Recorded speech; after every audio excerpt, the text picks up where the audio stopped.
Subscribe कीजिए the accounts channel को और बेल पर क्लिक करें सबसे पहले वीडियो देखने के लिए। हेलो एवरीवन, मैं आपका दोस्त शफी मदर, आप देख रहे हैं हमारा यूट्यूब चैनल दी अकाउंट्स। दोस्तों, आज का हमारा टॉपिक है टीडीएस रिटर्न। अगर आप किसी का टीडीएस काटते हैं तो आप उसके अगेंस्ट में टीडीएस का रिटर्न किस तरीके से फाइल कर सकते हैं, ये पूरा मैं डिटेल में आज आपको बताने वाला हूं। इसलिए दोस्तों, पूरी जानकारी के लिए आप वीडियो को एंड तक आप ज़रूर देखते रहें।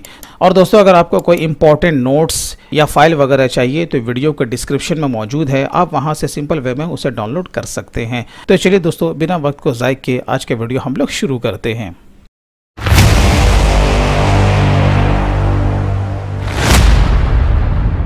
तो दोस्तों, सबसे पहले आपको क्या करना है कि आप जिस क्वार्टर का रिटर्न फाइल करने जा रहे हैं, जैसे कि मैं फर्स्ट क्वार्टर का रिटर्न फाइल करने जा रहा हूं, तो इस तरह का फॉर्मेट आपको बना के रख लेना है, ठीक है। फिर उसके बाद मैं आपको प्रोसेस बताता हूं कि आपको स्टेप बाय स्टेप आपको क्या क्या करना है। वैसे तो मैंने टीडीएस के ऊपर काफ़ी सारे वीडियोज़ अपलोड किए हैं, उसका एक पूरा सीरीज़ हमारे चैनल पर मौजूद है। अगर आपको टीडीएस से संबंधित सारे काम को अगर सीखना है कि स्टार्ट टू एंड किस तरीके से टीडीएस पे काम किया जाता है, तो आप हमारे उस पूरे सीरीज़ को आप देख सकते हैं। तो चलिए, मैं बात कर रहा था कि इस तरह का फॉर्मेट आपको बना लेना है। उसके बाद आपको सिंपल वे में रिटर्न फाइल करने के लिए ये जो आपको सॉफ्टवेयर स्क्रीन पर दिख रहा है, आप ये NSDL के साइट से फ्री में आप इसे डाउनलोड कर सकते हैं। तो आपको सबसे पहले फॉर्म को सेलेक्ट करना है कि आप सैलरी के अगेंस्ट में आप रिटर्न फाइल करने जा रहे हो या फिर नॉन सैलरी। तो हमारा नॉन सैलरी है, तो मैं 26Q को मैं सेलेक्ट करूंगा और उसके बाद सिंपल वे में आपको क्या करना है, क्लिक टू कंटिन्यू पे क्लिक कर देना। बस इसमें आपको 3 स्टेप ही आपको फुलफिल करना है और आपका रिटर्न कंप्लीट हो जाएगा। सबसे पहले आपका फॉर्म है, दूसरा आपका चालान का तो पूरा डिटेल्स आपको देना है और उसके बाद डिडक्टिव का डिटेल्स आपको देना है। बहुत ही सिंपल है। देखिए, सबसे पहले हमें क्या करना है, ये जो जितना भी फॉर्म है आपको अपना पूरा कंपनी का डिटेल्स यहाँ पर पुटअप करना है। जैसे सबसे पहले आपको क्वार्टर यहाँ पर से सेलेक्ट करना है, जो कि मैं अभी करूँगा। उसके बाद यहाँ पर से कंपनी का टैन नंबर है, यहाँ पर फाइनेंशियल ईयर है, यहाँ पर आपका कंपनी का पैन नंबर है, कंपनी किस नेचर की है वो आपको यहाँ पर से सेलेक्ट करना है। उसके बाद जब हम लोग यहाँ पर नीचे आते हैं तो पार्टिकुलर्स ऑफ डिडक्टर, यानी कि जो भी एम्प्लॉयर का डिटेल्स है, उसका एड्रेस क्या है, वो सारा डिटेल्स आपको, मोबाइल नंबर, उसका ईमेल आईडी, बहुत ही सिंपल है। यहाँ पर बस आपका ये पूरा चीज़ यहाँ पर दिया हुआ है, आपको देख देख करके जो भी मैंडेटरी पार्ट है वो आपको फिलअप कर लेना है, बराबर है। उसके बाद यहाँ पर जब आप नीचे देखोगे, जो कि रिस्पॉन्सिबल पर्सन होता है टीडीएस के मामले में, ठीक है, वो क्या हो सकता है, कंपनी का पैन और टैन तो अलग होगा, लेकिन जो रिस्पॉन्सिबल पर्सन होगा उसका पैन नंबर अलग होगा। लेकिन अगर आपका प्रोप्राइटरशिप फर्म है तो जो ऊपर है वही सेम आपका नीचे रहेगा, ठीक है ना। तो यहाँ पर आपको क्या करना, रेस्पॉन्सिबल पर्सन का पूरा डिटेल्स, बोले तो उसका नेम, उसका डेजिग्नेशन, उसका पैन नंबर, उसका जो भी एड्रेस है वो आपको पूरा पुटअप करना है विथ मोबाइल नंबर और ईमेल आईडी, बराबर है। तो ये आपका पूरा एक पार्ट आपका कंप्लीट हो जाएगा। और जानकारी के लिए मैं बता दूं, इस फॉर्म से आपका कौन सा फॉर्म आपका जनरेट होगा, 27A, और जो जनरेट होगा मैं आपको बताऊंगा कि आपको उसे क्या करना है इसी वीडियो में। तो चलिए, उसके बाद हमारा दूसरा ऑप्शन क्या होता है, चालान, ठीक है। तो सबसे पहले मैं क्या करता हूं, तो ये जो पहला वाला स्टेप है फॉर्म का, मैं इसे जल्दी से मैं फिलअप कर लेता हूं। तो ये देखिए, मैंने यहाँ पर फॉर्म को मैंने फिलअप कर लिया है। तो आपको भी इसी तरीके से पूरे फॉर्म को फिलअप कर लेना। अब हम लोग चलते हैं आगे। चालान वाले ऑप्शन को लेने के बाद यहाँ पर एक आपका रो बाय डिफ़ॉल्ट यहाँ पर दिख रहा है, लेकिन मैंने यहाँ पर ऑलरेडी इंसर्ट किया है। यहाँ पर आपका ऐड रो का यहाँ पर ऑप्शन दिया हुआ है। अगर आपका एक से ज़्यादा चालान है तो ऐड रो पे आपको क्लिक करना है। जितना भी आपको चालान है वो आप नंबर डाल दीजिएगा, ओके कर दीजिएगा, तो उतना रो यहाँ पर इंसर्ट हो जाएगा। तो हमारा सिर्फ एक है, तो आपको क्या करना है, यहाँ पर उसका TDS plus surcharge, education, interest वगैरह जो भी है आपको यहाँ पे फिलअप कर लेना। जैसे कि यहाँ पे हमारा जो टीडीएस है, मैं यहाँ पर इसे पुटअप करूँगा 5321, क्योंकि यह हमारा लाइव डेमो है, इसलिए मैं आपको पूरा फिलअप करके मैं बता रहा हूँ। टीडीएस वाले फिगर में आपको अमाउंट डाल देना, बाकी सबको क्या करना है, 00 यहाँ पर पुटअप कर देना है। यहाँ पर आपको BSR कोड डाल देना है। यहाँ पर आपका BSR कोड दिया हुआ है, सिंपल वे में कॉपी पेस्ट में कर दूंगा। फिर यहाँ पर आपको क्या करना है, जो चालान का जो सीरियल नंबर है वो आपको यहाँ पर से ले लेना है। यहाँ पर भी मैंने कॉपी पेस्ट कर दिया। अब हम लोग और भी आगे चलते हैं। आपको ध्यान रखना यहाँ पर जो ऑप्शन पूछेगा आपको यहाँ पर क्या लेना है, नो लेना है, ठीक है।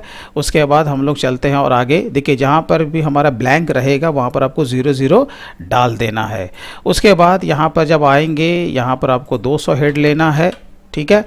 तो यहाँ पर क्या हुआ, मैंने एक चालान का डिटेल्स मैंने यहाँ पर पुटअप कर दिया है। अगर आपका इससे ज़्यादा रहता तो आप यहाँ पर फिलअप करते। अब हम लोग आ जाते हैं डिडक्टिव डिटेल्स में। जब आप यहाँ पर आएंगे तो आपको इस तरह का ब्लैंक यहाँ पर सब कुछ दिखेगा। आपको क्या करना है, इंसर्ट रो पे आना है, बराबर है। आपको यहाँ पर सिंपल वे में क्लिक कर देना है। अब देखिए यहाँ पर आपका चालान कितना दिख रहा है, आपको 1 दिख रहा है ना, ठीक है। अब इस चालान के अगेंस्ट में जितना भी आपका डिडक्टी है वो यहाँ पर नंबर आपको डालना है। तो हमारा क्या है, यहाँ पर एक चालान में मैंने 2 डिडक्टी का टैक्स हमने जमा किया है। तो यहाँ पर क्या करेंगे, हम 2 यहाँ पर पुटअप करेंगे, तो यहाँ पर ओके करेंगे, बराबर है। क्योंकि ये जो डिटेल्स आप देखोगे यहाँ पर मैंने 5321 जो मैंने जमा किया है उसमें 2 पार्टी का इसमें टैक्स है। हो सकता है कि आपका 3 हो 4 हो, यानी कि सबका आपने काटा, एक ही बार आपने जमा कर दिया। तो एक चालान में जितना भी आपका डिडक्टी का डिटेल्स रहेगा आपको उतना ही लेना है। तो चलिए अब हम लोग आगे चलते हैं तेज़ी से। अब आपको क्या करना है, यहाँ पर सेक्शन आपको ज़रूर लेना है। जैसे कि हमारा क्या है 194C के अगेंस्ट में है, तो मैं यहाँ पर से ले लूँगा 94C। अब यहाँ पर हम लोग आगे जाएंगे। डिडक्टी का जो रेफरेंस नंबर पूछ रहा है ये सब ऑप्शनल है, आप इसे छोड़ दीजिए, फिलअप करने की ज़रूरत नहीं है। सीधा हम लोग कहाँ पर आएंगे, पेन ऑफ द डिडक्टी। अब देखिए आपको ये सही आपको बिल्कुल लेना है, इसमें गलती आपको नहीं करना, तो बाद में क्या होगा आपको करेक्शन करना पड़ जाएगा। कॉपी पेस्ट कर लीजिए, यहाँ पर आप name of the deductee type कर लीजिए, या कॉपी पेस्ट भी आप आसानी से कर सकते हैं। यहाँ पर क्या पूछ रहा है, आपका डेट ऑफ पेमेंट या आपका क्रेडिट डेट, किस तारीख को आपने क्रेडिट किया है इसके अमाउंट को। तो यहाँ पर हमारा 30/6 है, तो मैं यहाँ पर इस तरीके से पुटअप कर लूँगा 30/6/2021। अमाउंट पेड क्रेडिट यानी कि जितना भी इसका बिल अमाउंट था, यानी कितना अमाउंट पर आपने TDS काटा उसका ये पूछने का मतलब है। तो हमारा जो है यहाँ पर इतना फिगर है, तो मैं उसे यहाँ पर पुटअप कर देता हूँ। और जो TDS हमने इस पर काटा है 3362 रुपया, तो वो यहाँ पर लेना, बाकी क्या रहेगा सब 00 रहेगा।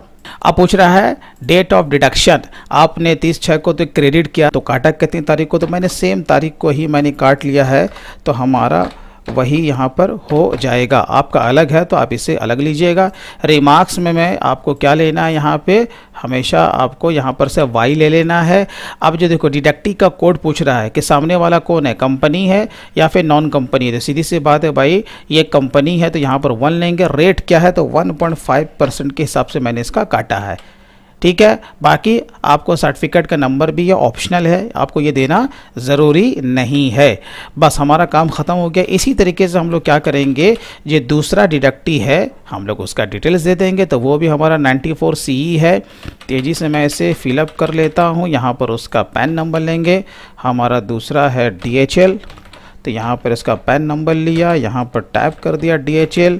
तारीख भी वही सेम ही है, तो आपका जो तारीख रहेगा यानी बुक्स ऑफ अकाउंट्स में जो आप लिए हो वही आपको क्या करना है, रिटर्न में भी वही डेट देना है, ठीक है ना। चलिए तो यहाँ पर जो अमाउंट है हमारा यही है।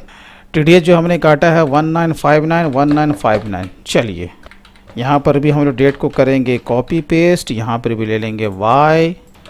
सामने वाला कौन है भाई, तो कंपनी ही है। यहाँ पर रेट डाल देंगे 1.5%, ठीक है। तो ये भी हमारा काम ख़त्म हो गया। चलिए यानी कि फॉर्म, चालान और बाकी जो डिडक्टी का डिटेल्स है वो मैंने सही से फिलअप कर लिया। अब हम क्या करेंगे, इसे सेव करेंगे। चलिए फाइल का नाम मैंने रखा है Q1, क्योंकि लंबा चौड़ा आता है, लेकिन मैंने यहाँ पर Q1 ही मैंने यहाँ पर दिया है। अब हम क्या करेंगे, इसे सेव करेंगे, बराबर है।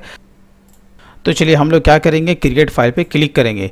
देखिए अभी मैंने कुछ गलती की है, इसलिए यहाँ पर इस तरह का एरर आ रहा है। यहाँ पर मैसेज भी आपका दिया हुआ, अब इसको पढ़ लीजिए। साफ यही कह रहा है कि जो हमने चालान का जो डिटेल्स दिया है उसके 16 नंबर में कोई गड़बड़ी है।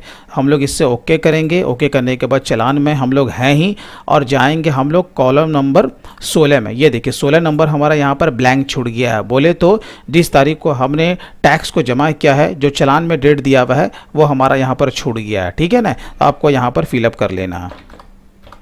चलिए अब हम लोग क्या करेंगे, अगेन इसे सेव करेंगे। अब हम लोग क्या करेंगे, क्रिएट फाइल पे क्लिक करेंगे। अब आप देखिए अब यहाँ पर सबसे पहले आपसे क्या पूछ रहा है, challan input file name with path. ठीक है, जैसे ही आप इस पर जब क्लिक कीजिएगा तो ये आपका क्या पूछेगा, CSI। याद रखिएगा CSI आपको क्या करना है, ये फाइल आपको डाउनलोड करना है, क्योंकि ये जो आप देखोगे एक्सेल पे जो मैंने फॉर्मेट बनाया है, ये मैंने फॉर्मेट बनाया है और यही डिटेल्स मैंने क्या किया है, मैंने रिटर्न में पुटअप किया है। लेकिन हमें क्या करना है, इसी का जो डिटेल्स है वो CSI चालान के रूप में हमें डाउनलोड करना है। ठीक है, तो वो कहाँ से डाउनलोड करना पड़ता है, NSDL के साइट से। इसलिए मैंने कहा अगर आपको पूरा स्टार्ट टू एंड TDS के बारे में सारी जानकारी चाहिए तो आप हमारे TDS के सीरीज के सारे वीडियो के एक बार आप जरूर देख लीजिए। तो चलिए अब हम लोग क्या करेंगे, इसे सेलेक्ट करेंगे और ओपन पे क्लिक करेंगे। तो ये तो हमारा इससे लिंक हो गया। अब दूसरा ये वाला जो ऑप्शन दिया हुआ है इस पर हम लोग क्लिक करेंगे और जहाँ पर हमारा फाइल सेव है TDS रिटर्न का जो मेन फाइल है, देखो यहाँ पर Q1 आपको दिख रहा है, हमें इसे सेलेक्ट करना है और देन सेव पे क्लिक कर देना। ठीक है, अब दोनों हमारा फाइल इससे लिंक हो चुका है। अब हम लोग क्या करेंगे, वैलिडेट पे क्लिक कर देंगे। देखिए यहाँ पर लिख के आ रहा, फाइल वैलिडेटेड सक्सेसफुली, और यहाँ पर पाथ भी दिया हुआ है कि मैंने इसे कहाँ पे सेव किया। अब चलिए मैं आपको और आगे बताता हूँ आपको इसके बाद क्या करना है। इसे ओके कीजिए। जैसे ही ये ओके होगा तो जहाँ पर आपने फाइल को सेव करके रखा है वो आपको वहाँ पर लेकर के चला जाएगा। अब आपको क्या करना है, यहाँ पर देखिए आपका 27A फॉर्म आपका जनरेट हो चुका है। आपको इसे क्या करना, क्लिक करके ओपन करके इसका प्रिंट आउट ले लेना है। ये देखिए ये आपका क्या है, form number 27A। Simple way में इसका प्रिंट आउट लेना है। नीचे में यहाँ पे आपका ऑप्शन दिया हुआ है, यहाँ पर आपको क्या करना है, सिग्नेचर करना है। अगर हो सके तो कंपनी का सील भी ले लीजिए।